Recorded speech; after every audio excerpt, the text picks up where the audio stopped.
بسم اللہ الرحمن الرحیم الحمد للہ رب العالمین الصلاۃ والسلام علی رسولہ الکریم وآلہ الطیبین الطاہرین اما بعد فقد قال اللہ تعالی وتبارک فی کتابہ الکریم بسم اللہ الرحمن الرحیم ان اللہ یعلم غیب السماوات والارض واللہ بصیر بما تعملون صدق اللہ العلی العظیم۔ ناظرین محترم، السلام علیکم۔ الحمدللہ سورہ حجرات کی آخری آیت کی تفسیر کے لیے آج حاضر ہوا ہوں۔ بفضلہ تعالی پروردگار عالم نے ہمیں یہ توفیق فراہم کیا کہ سورہ حجرات کی آج ہم تفسیر کو مکمل کرنے جا رہے ہیں، اور جس آیہ کریمہ کی تلاوت کا میں نے شرف حاصل کیا، یہ سورہ حجرات کی آخری آیت ہے، تتمہ کلام ہے، یعنی آیت نمبر 18۔ پروردگار عالم مسلسل آیت نمبر 14 سے بادیہ نشین قبیلہ بنی اسد کے سلسلے سے گفتگو کرتے چلے آیا ہے، اور 14 سے لے کر آخری آیت تک پروردگار عالم گویا یہی بتا رہا تھا، تم جو اپنے ایمان لانے پر مصر ہو جبکہ تم ایمان نہیں لائے ہو بلکہ تظاہر با اسلام کر رہے ہو، پروردگار عالم تمہارے دلوں کا حال جانتا ہے۔ پروردگار عالم جو کچھ آسمان و زمین میں ہیں سب کچھ جانتا ہے۔ پروردگار عالم ہر شے کا علم رکھتا ہے۔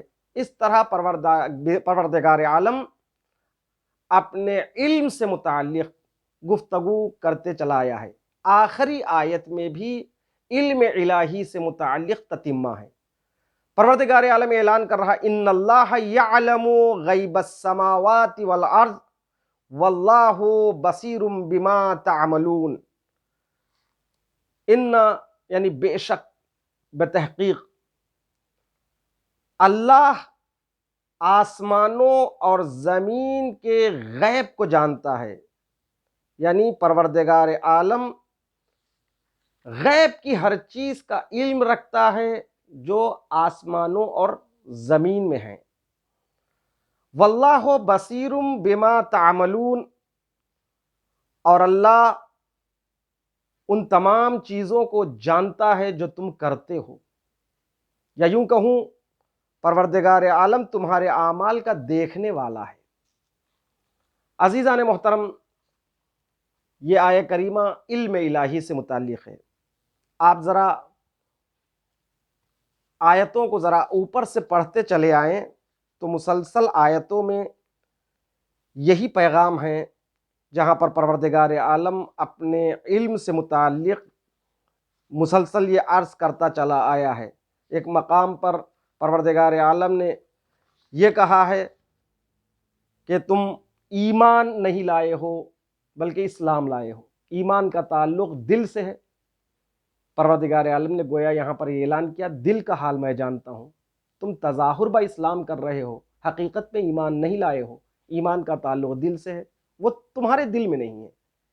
یہاں غیب کا علم یعنی جو دلوں کی بات ہے پروردگار عالم وہ بتا رہا ہے۔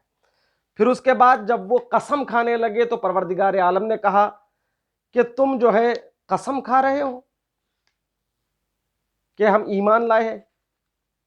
تو پروردگار عالم نے ان کے ذہنوں کو جھنجھوڑ کر یہاں پر یہ اعلان کیا، اتعلمون اللہ بدینکم، کیا تم اللہ کو بتا رہے ہو اپنے دین سے متعلق، جبکہ اللہ جانتا ہے تمہارے دلوں کا حال۔ پھر اس کے بعد اسی آیت میں کہا، اللہ یعلم ما فی السماوات وما فی الارض، اور پروردگار تمہارے دل کا ہی نہیں، جو کچھ زمین و آسمان میں ہے سب کچھ جانتا ہے۔ پھر اسی آیت میں تاکید ہے، واللہ بکل شیء علیم، پروردگار ہر چیز کا جاننے والا ہے۔ پھر اس کے بعد آیت میں یمنون علیک ان اسلموا، تم جو اپنے اسلام لانے کو رسول پر جتا رہے ہو، اگر واقعاً تم اپنے دعوی ایمان میں سچے ہو، ان کنتم صادقین، یہاں پر پروردگار عالم بھی ان کنتم صادقین شرطیہ جملے کے ساتھ یہ واضح کر رہا ہے، پہلی بات تو تم سچے نہیں ہو اپنے دعوے میں کہ تم ایمان نہیں لائے. اگر مان لے تم ایمان لائے ہو، پھر بھی یہ تم احسان مت جتاؤ. اسلام لانے کا احسان تم نہیں جتا سکتے. اگر تم اپنے دعوی ایمان میں سچے ہو تو یہ خدا کا احسان ہے تم پر کہ اس نے ایمان کی طرف تمہاری ہدایت کر دی ہے. ان تمام باتوں کا خلاصہ اس آیہ کریمہ میں ہے. پروردگار عالم اس میں اعلان کر رہا ہے ان اللہ یعلم غیب السماوات والارض، یعنی پروردگار عالم یہ بے شک اللہ آسمانوں اور زمین کے غیب کی ہر چیز کو جانتا ہے. واللہ بصیر بما تعملون، اور بے شک اللہ جو کچھ تم کرتے ہو اس کو خوب دیکھتا ہے. سب سے پہلے یہاں پر میں عرض کروں غیب. اب تک بات دلوں کی ہو رہی تھی، پھر اس کے بعد ہر شے کا علم جو کچھ زمین و آسمان میں ہے. اب یہاں غیب السماوات والارض.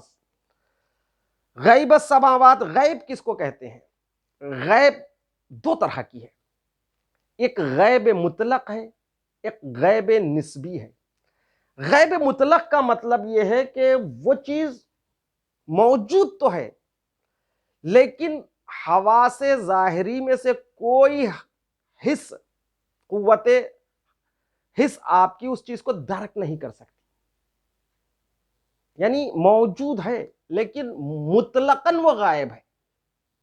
ایسا نہیں کہ وہ موجود ہے، دکھ بھی سکتا ہے مگر میری آنکھوں کی کمزوری کی وجہ سے جو ہے نا میں دیکھ نہیں پا رہا ہوں. ایسا نہیں ہے. ایک چیز ہے اس کو خوشبو میں سونگھ سکتا ہوں مگر میں اس وقت مجھے نزلہ ہے لہذا سونگھ نہیں سک رہا ہوں. ایسا نہیں ہے. یعنی وہ موجود ہے، وہ ہستی، مگر اس کو کوئی حواس سے خمسہ میں سے کوئی چیز درک نہیں کر سکتی ہے. اس کو کہتے ہیں موجود مطلق. اس کی مثال خود پروردگار عالم ہے. اللہ تعالیٰ کی ذات موجود ہے مگر حواس سے خمسہ میں سے آپ اس کو درک نہیں کر سکتے ہیں، دیکھ نہیں سکتے ہیں. تو عزیزان محترم، ایک ہے غیب نسبی. غیب نسبی کا مطلب یہ ہے کہ وہ موجود ہے، قابل ادراک بھی ہے، اس کو دیکھ بھی سکتے ہیں آپ، مگر فی الوقت آپ نہیں دیکھ پا رہے ہیں. اس کو غیب نسبی کہتے ہیں.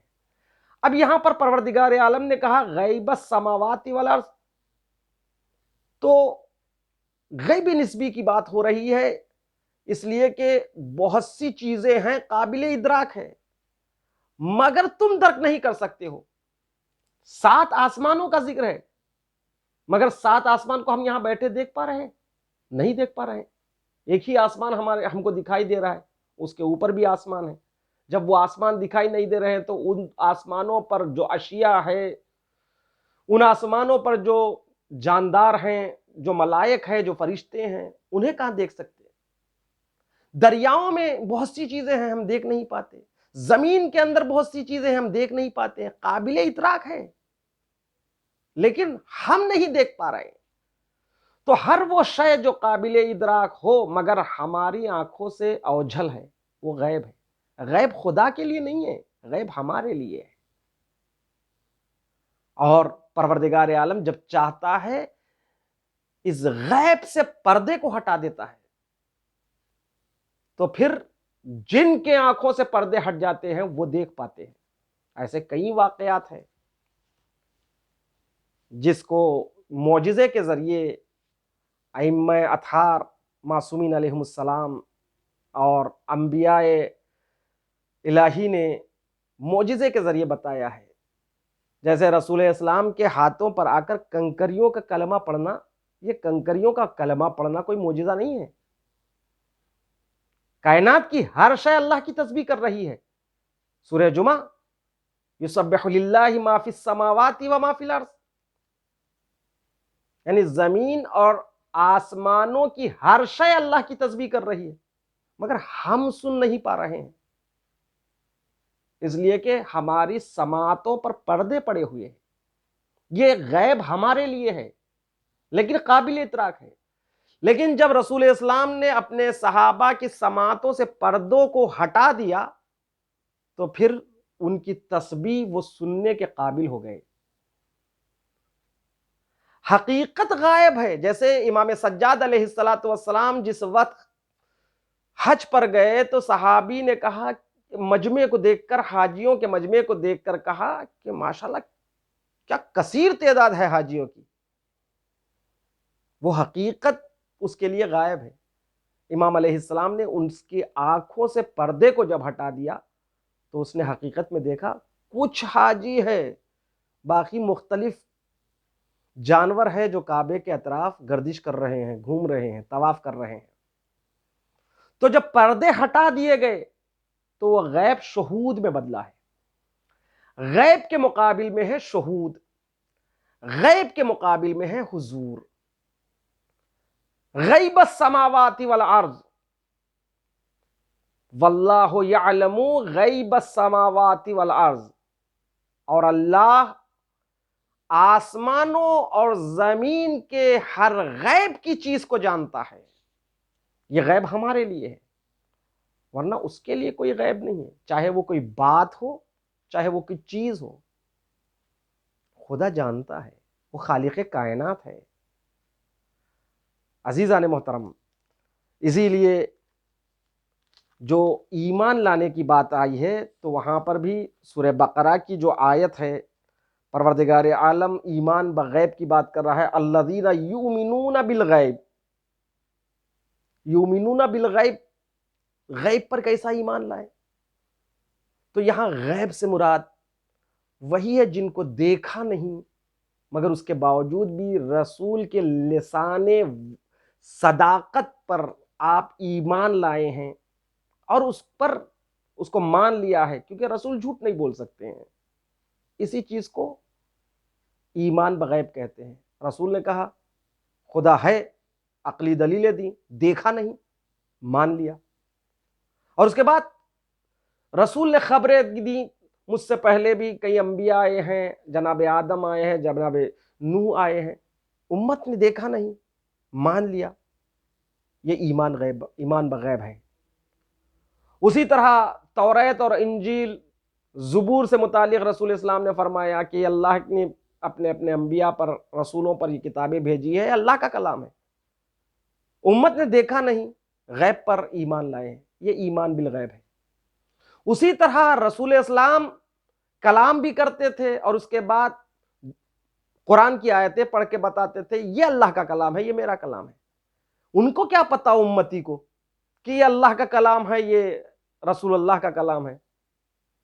اتنی تمیز ہم جیسوں کو نہیں ہے کہ ہم پہچان سکے کہ اللہ کا کلام ہے، یہ رسول کا کلام ہے۔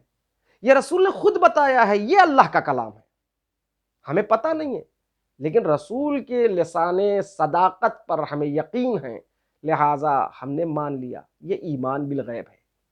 حتیٰ ایمان بالغیب آنے والے جانشین سے متعلق بھی رسول اسلام نے دیا ہے، آخری امام تک کا ذکر کیا ہے۔ لہٰذا بعض روایتوں میں یہ ہے، یہ سورہ بقرہ کی دوسری آیت الذین یؤمنون بالغیب، اس سے مصادیق میں سے ایک بارز مصداق امام زمانہ عجل اللہ تعالیٰ فرجہ الشریف کا وجود بابرکت ہے۔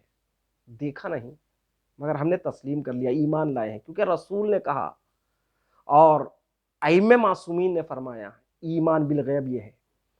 اور پھر اس کے بعد مختلف آیتیں قرآن مجید میں موجود ہے جہاں پر ایمان بالغیب کا اجر کیا ہے اس سے متعلق گفتگو ہے۔ خیر، میرا موضوع یہ نہیں ہے، ورنہ میں اس پر اور عرض کرتا۔ پروردگار عالم یہاں پر یہ اعلان کر رہا ہے، کلی طور پر اپنے علم سے متعلق بتا رہا ہے کہ صرف تمہارے دلوں کا حال نہیں، صرف جو کچھ زمین و آسمان میں موجود ہے جو تم دیکھ پا رہے ہو اس کی بات نہیں، جو تمہاری آنکھوں سے اوجھل ہے، جس کو تم درک نہیں کر سکتے ہو، ان چیزوں کا علم بھی، جن باتوں کو تم نے ابھی سنا ہی نہیں، تم نہیں، نوع بشر میں کسی نے آج تک کسی نے سنا ہی نہیں، تحقیقات دن بدن نئی نئی باتیں ہمارے معرض فکر میں آ رہی ہے، نئی نئی تحقیق ہو رہی ہے۔ پہلے کس سے پتا تھا کہ پانی سے الیکٹرک یعنی پانی سے بھی جو ہے برق کو تیار کیا جائے گا، بجلی کو تیار کیا جائے گا، کسی کے علم میں تھا؟ نہیں۔ تحقیق کے بعد اس چیز کو جان لیا گیا کہ پانی سے بجلی کو تیار کیا جا سکتا ہے، تیار کیا، پہلے علم نہیں تھا۔ ایسی بہت سی تحقیقات جو ہے جو معرض وجود میں آنے والی ہے، جو ہمارے آج علم میں نہیں ہے۔ بہت سی ایسی چیز ہے قیامت تک معرض وجود میں نہیں آئیں گی۔ پروردگار عالم ان تمام چیزوں کو جانتا ہے۔ یعلم غیب السماوات والارض، وہ تمام جو آسمانوں اور زمین میں جو چیز غائب ہے، وہ باتیں، وہ چیزیں، ان تمام چیزوں سے پروردگار عالم آگاہ ہے۔ آگے پروردگار عالم اعلان کر رہا ہے واللہ بصیر بما تعملون۔ اب اس سے آگاہ ہو جاؤ، جب وہ غیب کو جانتا ہے۔ کئی مقامات پر پروردگار عالم نے اپنے علم غیب سے متعلق آیات قرآنی میں ذکر کیا ہے۔ لہو مفاتیح الغیب، اس کے لیے غیب کی کنجیاں ہیں۔ یا سورہ جمعہ میں خود قل ان الموت الذی تفرون منہ فانہ ملاقیکم ثم تردون الی عالم الغیب والشہادہ۔ جب موت آئے گی تو پھر اس کے بعد تمہیں لوٹا دیا جائے گا کس کی طرف؟ عالم الغیب والشہادہ، جو شہود اور غیب کا عالم ہے اس کی طرف لوٹا دیا جائے گا، ہم کو وہاں پر پیش ہونا ہے۔ وَإِنَّ إِلَيْهِمْ راجعون وَإِنَّ إِلَيْهِ راجعون، اِنَّا لِلَّهِ وَإِنَّا إِلَيْهِ راجعون۔ تو الیہ راجعون وہ کون ہے؟ عالم الغیب والشہادہ ہے، وہ غیب کا علم بھی رکھتا ہے، شہود کا علم بھی رکھتا ہے۔ پھر بات عرض کر رہا ہوں، غیب اس کے لیے نہیں ہے جو ہمارے لیے غیب ہے، اس کا بھی علم رکھتا ہے۔ اس کے لیے تو غیب و شہود دونوں برابر ہے، سب چیز اس کے لیے مقام شہود میں ہے، مقام حضور میں ہے۔ اللہ کے لیے کوئی چیز غیب نہیں ہے۔ تو عزیزان محترم، جب ہمیں لوٹا دیا جائے گا عالم الغیب والشہادہ میں، پھر اس کے بعد کیا ہوگا؟ قل ان الموت الذی تفرون منہ فانہ ملاقیکم ثم تردون الی عالم الغیب والشہادہ فینبئکم بما کنتم تعملون۔ اس کے بعد چھان بین ہوگی، جو کچھ تم نے عمل کیا ہے یا کرتے رہے ہیں اسی کی جانب یہاں پر بھی اشارہ ہے۔ واللہ بصیر بما تعملون، اور پروردگار عالم خود گواہ ہے، خود دیکھ رہا ہے جو کچھ تم انجام دے رہے ہو، جو کچھ کر رہے ہو، کتنا بھی چھپ کے کرو، پروردگار عالم ہمارے عمل کو جان لیتا ہے۔ عمل تو عمل ہے، وہ ہماری نیتوں سے آگاہ ہے۔ جناب یوسف کو جس وقت زلیخا نے اپنے دربار میں طلب کیا، ارادہ سو کیا، بدکاری کا ارادہ کیا، کوئی نہیں تھا وہاں پر سوائے زلیخا اور جناب یوسف کے۔ زلیخا نے بڑھ کر جب ارادہ سو کا اظہار کیا تو نبی اکرم یعنی جناب یوسف نے سر کو جھکا کر دیکھا، خدا دیکھ رہا ہے۔ وہ سمجھی وہ جس بت کو پوجا کرتی تھی اس بت کی جانب متوجہ ہوئی اور کہنے لگی اے یوسف تم صحیح کہہ رہے ہو، خدا دیکھ رہا ہے۔ ایک مرتبہ اپنا چادر اٹھا کر بت پر ڈال دی، کہا اب تو نہیں دیکھ رہا ہے خدا؟ کہا وہاں پر جناب یوسف نے کہا یہ تیرا خود ساختہ خدا ہے، یہ الفاظ میرے ہیں، مفہوم بتا رہا ہوں، یہ تیرا خود ساختہ خدا ہے جو پردے ڈالنے سے دیکھتا نہیں ہے، یوں بھی پردے نہ ڈالے تب بھی نہیں دیکھتا، وہ پتھر ہے۔ ہمارا خدا ہوا ہے جو ہر پردے سے دیکھ لیتا ہے۔ واللہ بصیر بما تعملون، یہ ہمارے لیے انتباہ ہے۔ عزیزان محترم، جو بھی ہم کرتے ہیں محضر خدا میں ہے، تنہائی میں ہم کرتے ہیں تب بھی محضر خدا میں ہے، اکیلے میں کمرے میں بیٹھے ہوئے ہیں تب بھی محضر خدا میں ہے۔ صرف یہ نہ سمجھو کہ لوگوں کے درمیان میں ہے تو ہمیں مواظب ہونا چاہیے، ہمیں اپنے آپ کو لے دے کر رہنا چاہیے۔ اکیلے میں ہو تو آپ جیسا جو چاہے وہ کرے، جو چاہے وہ دیکھے، جو چاہے وہ گفتگو کرے، جو چاہے وہ آپ اٹھا کر دیکھے، نہیں۔ آپ تنہائی میں بھی، خلوت میں بھی محضر خدا میں ہیں، خدا کی بارگاہ میں ہیں۔ واللہ یعلم، واللہ پروردگار عالم جانتا ہے، کس چیز کو جانتا ہے؟ واللہ بصیر بما تعملون، جو کچھ تم کر رہے ہو اس پر گواہ ہے، وہ دیکھتا ہے۔ تو عزیزان محترم، اسی کے ساتھ یہ سورہ مبارکہ کی تفسیر ختم ہوتی ہے، اور اللہ کا لاکھ لاکھ شکر ہے کہ اس نے ہمیں یہ توفیق عطا کیا ہے کہ ہم اس تفسیر کو، اس سورہ مبارکہ کی تفسیر کو ہم نے بیان کیا ہے۔ لیکن دعا یہ ہے کہ جو پیغامات اس سورے میں موجود ہیں، جو احکامات اللہ کی جانب سے اس سورے میں موجود ہیں، پروردگار ہمیں ان احکامات پر، ان پیغامات پر عمل کرنے کی توفیق عطا فرما۔ اور میں اس درس کے مکمل ہونے پر آخری بات یہ عرض کرنا چاہتا ہوں، یہ 18 جلسے جو میں نے آپ کی خدمت میں، آپ کے روبرو پیش ہو کر میں نے یہ جو بیان کیا ہے، اس کا ثواب میں اپنے والد سید ہادی باقری اور اسے کے ساتھ ساتھ جن جن لوگوں نے ان دروس سے استفادہ کیا ہے، ان تمام کے مرحومین و مرحومات کے لیے میں اس کا ثواب ہدیہ کرتا ہوں۔ پروردگار عالم ہمارے تمام مرحومین و مرحومات کو جنت اعلی علیین میں جگہ عنایت فرمائیں۔ والسلام ورحمۃ اللہ وبرکاتہ۔